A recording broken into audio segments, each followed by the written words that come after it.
Wilson, amazing in primetime, 28, 8, and 1.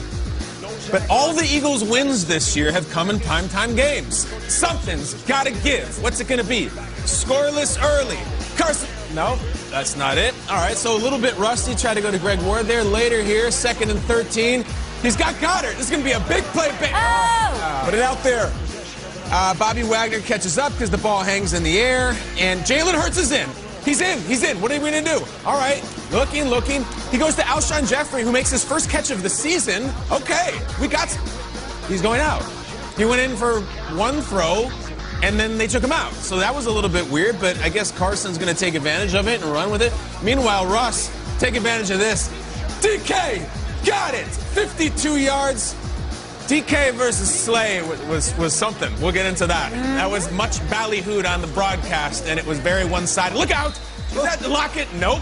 It's his twin brother, David Moore, with the classic Lockett sort of toe drag looking play there. That's a touchdown, 7-0 now. Here comes Chris Carson. Ladies and gentlemen, may I introduce you. What a run. Chris Carson, what a runner. Touchdown, Seattle. Look at Pete.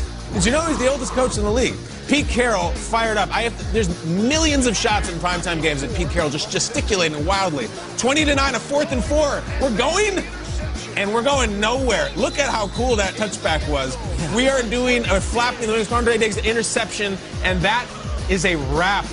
The Eagles, no offense. Seattle, better defense. And it goes on and on. Look at 3-7-1 next to Philadelphia. But more importantly, Seattle won. And after the game, DK Metcalf had some things to say. It's kind of like coming home, a place that had a chance to draft me, but, they didn't. So, I got to make them pay. One of the defensive coaches came up to me, and it kind of made me mad that he was like, I was in Detroit with Megatron, but you're not there yet. In my mind, I'm not trying to be Megatron. I'm trying to be me. So, had a little chip on my shoulder the whole game. Was that Jim Schwartz? Yes, sir. Yes, sir. It was Jim Schwartz. Oh, Nate, what do you think of that? Spot on. DK is mad because the coach who coached me went up to him and said something that made him a little bit hot. I like the fact that, DK is willing to put that out there. Yeah. Because usually players keep that to themselves. A coach walks up to them, and they'll keep it to themselves and they won't say anything.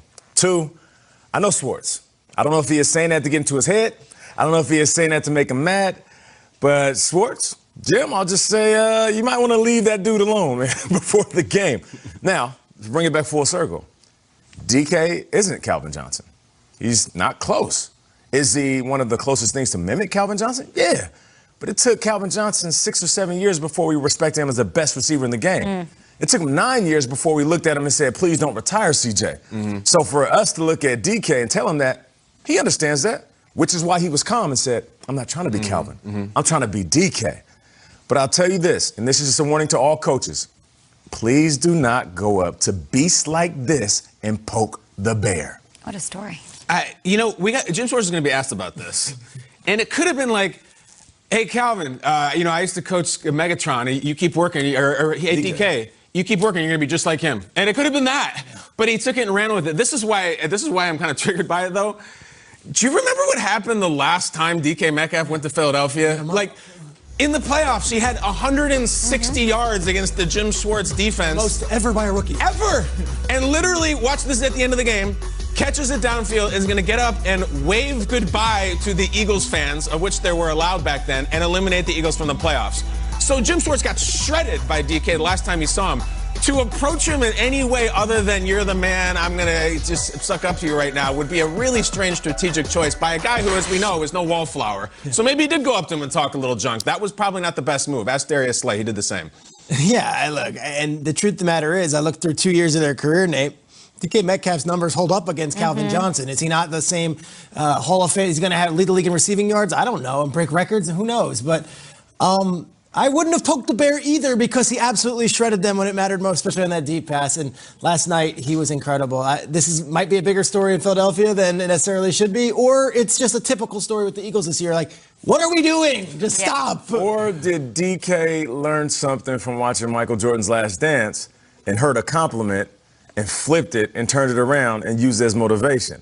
I'm really curious to do a deeper dive. I would love to hear from Jim Schwartz, but I want to hear further from DK. Was it Jim Schwartz saying, yo, like you said, Kyle, yo, DK, you're good. Heck of a player. Yeah. Calvin Johnson is a different level, but you're going to get there. Let's talk about this game. Have a good game. I'll see you afterwards. Let's talk about looking at the playoff picture. Seattle waving goodbye to the Eagles and moving up, guys, to the 2 seed in the NFC. The Eagles dropped to 3-7-1, still within striking distance in the NFC East. Nate, right back to you. A lot of teams stumbling and disappointing performances in Week 12. The Seahawks got the job done. How do you feel about Seattle, your other former team? Yeah, we love the question here on the show. Who do you trust? Who do you have more confidence in? We get that question once a week, maybe once a day. I trust Russell Wilson when it comes to times like this. I know we were having this conversation about the Seattle Seahawks, and there was panic across the NFL. You know what? Russell Wilson doesn't look like an MVP. You know what? This defense can't stop anybody. You know what? The NFC West is too loaded. And what did I tell you? Calm down. We got time. November, December, I trust Russ. And that's exactly where we are. November, December. And I trust Russell Wilson as much as I trust any quarterback in the NFL. In the NFL? Okay. In the NFL, period. 23-17, and it felt like it was 100-0. At no point in this game did it even feel close, and that's a testament to what the Seahawks do. Yesterday, we came on the air and we talked about how the Arizona Cardinals had it all in their hands, and then they travel to the East Coast, and they have a young quarterback and a first-year coach, and they get stuffed at the line when it matters most, and their kicker's missing field goals. And that East Coast trip was vexing for them. Somehow they lose to a Patriots team that had 80 yards passing. We talked about the Raiders. We celebrated their near victory against the Chiefs and said, okay, well, now they're taking on a 3-7 Falcons team. They're going to roll. No, the Raiders, they couldn't handle the East Coast trip. This could have very easily been the Seahawks last night. Instead, the Seahawks, who have a quarterback with a Super Bowl ring and has been there and done that, and a bunch of guys who have won playoff games and a coach that is headed to the Hall of Fame, packed their bags, watched the rest of the league on Sunday, and did not let that happen to them. They went to the East Coast, and they did exactly what they do. They handle their business time and time again, whether it's at home or whether it's on the road. This could have very easily been one of those trap games, and there's bigger games on the schedule. Yeah. No. We're going to the East Coast. We're taking care of business. We're getting back on the plane, and we're going to hold it down in the NFC West. I also think they have the most supreme force going on right now. I'm talking about they have a Damian Lillard type. They have the guy who hit the shot. I don't even think it's Russ. I think it's DK. He showed me something last night that I've never seen before. All the broadcast talked about all night was DK versus Darius Slay. DK versus Darius Slay. DK was the Jake Paul in that equation. Believe me, it was that one-sided. Darius Slay was asked afterwards on the sideline, hey, did you ever think about getting some help for you? As DK kept eating, he goes, hell no, I didn't need no help. What kind of question is that? Next one. Whoa. Yes, you did. That was his answer. You needed a lot of help. By the way, DK last night, watch this play.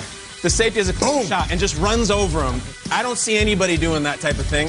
6 hours ago, DK Metcalf tweeted the Michael Jordan meme of him sitting there, and I took that personally. He's sitting on the chair from the Michael Jordan documentary, so he's way into it, took it way personally. I've never really, listen, they got the guy. DK Metcalf is the ultimate fourth. You know how I talked yesterday about Derrick Henry is like, what did you say, the most significant player in the NFL? DK Metcalf wants to be at that table. I couldn't believe how good he was last night. We've seen a lot from him, I get it. Last night was something different. They can beat anybody when he's going off. Yeah, and I know, Kyle, we didn't see a ton of Chris Carson. We only had 10 touches, but it was for 69 yards yesterday, a huge impact.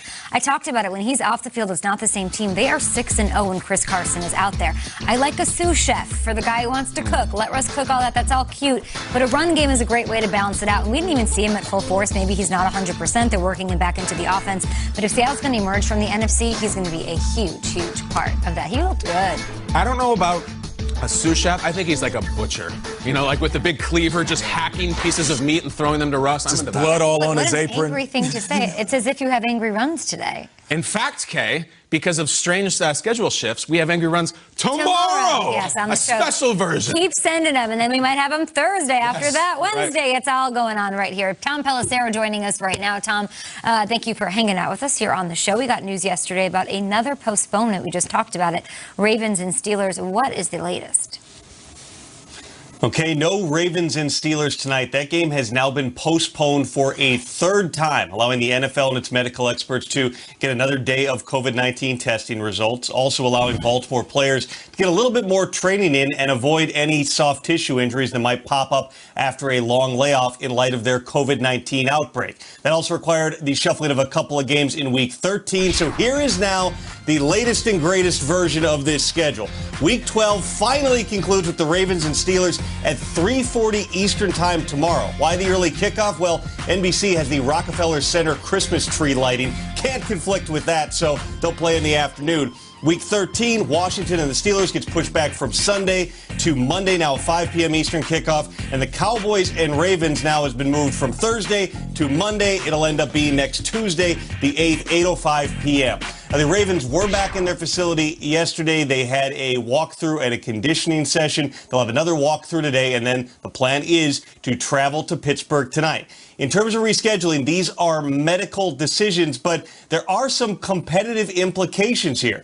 Ravens running backs J.K. Dobbins and Mark Ingram, who would not have been eligible to play last Thursday or Monday or Tuesday or any other time, they will be eligible to play on Wednesday because their 10-day isolation period following positive COVID-19 tests will be over. Potentially a big boost there, Kay, for a Baltimore team that still will be down about a dozen players, including their quarterback, Lamar Jackson. Excellent points made by you, Tom Pelissero, and all very